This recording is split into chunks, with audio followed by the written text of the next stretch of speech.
আজ বিশ্ব যক্ষ্মা দিবস।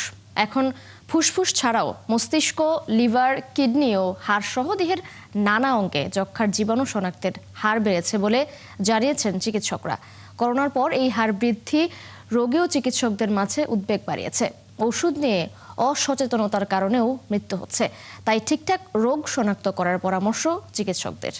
মেহেদী হাসানের প্রতিবেদন। আজকে 20 দিন ধরে রক্ত যাইতে পিঠে। আমার বাপের আছিল, বাপ মারা গেছে এখন আমার। বরগুনার এই রোগীর নাম সাইতুল ইসলাম। 2 বছর আগে তার দেহে যক্ষ্মা শনাক্ত হয়েছে। জানান, তার বাবার মতো তারও যক্ষ্মা হয়েছে। যদিও বাবার ফুসফুসে এই রোগ হলেও সাইদুলের সংক্রমণ পেটে। এর ফলে মাঝে মাঝে পেটে পানি জমে যায়, তখন হাসপাতালে ভর্তি হতে হয়। শিয়া বাটার ও ভিটামিন সমৃদ্ধ লিলি বিউটি সোপ, তারুণ্যময় উজ্জ্বল ত্বকের জন্য।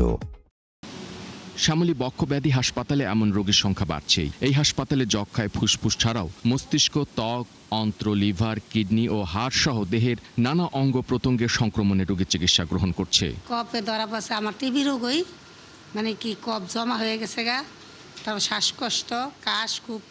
এই 2-1 মাস আগের থেকে প্রচুর কাশি ছিল আর জ্বর ছিল কম বেশি। তারপরে হঠাৎ করে এই কফ পরীক্ষা করাইলাম, তখন ধরা পড়লো আর কি। বিশ্ব স্বাস্থ্য সংস্থা বলছে এখন দেশে প্রতি লাখে 221 জন টিবি পজিটিভ। প্রতি বছরই এই রোগীর সংখ্যা বাড়ছে। তবে ফুসফুস, পেট ও মস্তিষ্ক সহ নানা অঙ্গে আলাদা করে কতজন এই রোগী চিকিৎসা নিচ্ছে এই পরিসংখ্যান কোথাও নেই। চিকিৎসকরা বলছেন, শরীরের যে অংশে যক্ষ্মা জীবাণু সংক্রমিত হবে সেই অংশটি ফুলে উঠবে। যেমন গলার গ্ল্যান্ড আক্রান্ত হলে গলা ফুলবে, মেরুদণ্ডে হলে পুরো মেরুদণ্ড ফুলে উঠবে, আবার লিভারে যক্ষ্মা হলে পেটে পানি চলে আসে, তাই পেটও অস্বাভাবিক ফুলে যায়। মস্তিষ্কে সংক্রমিত হলেও সেখানে পানির মাত্রা বেড়ে যায়। মাথার চুল এবং হাত পায়ের নখ ছাড়া বডির যে কোনো জায়গায় হতে পারে, bone TB, spinal cord TB, brain TB, মানে যে কোনো জায়গায় বডির ক্ষেত্রে হতে পারে, সেটা কিন্তু অনেকে ধরতে পারে না। এই মুহূর্তে সবচেয়ে বেশি প্রয়োজন যক্ষ্মা শনাক্তের পরিধি বাড়ানো।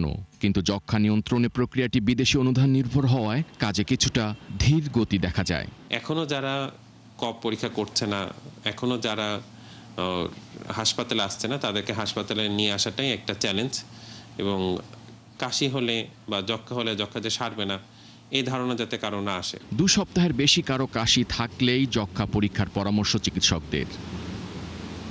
মেহেদী হাসান, 71, ঢাকা।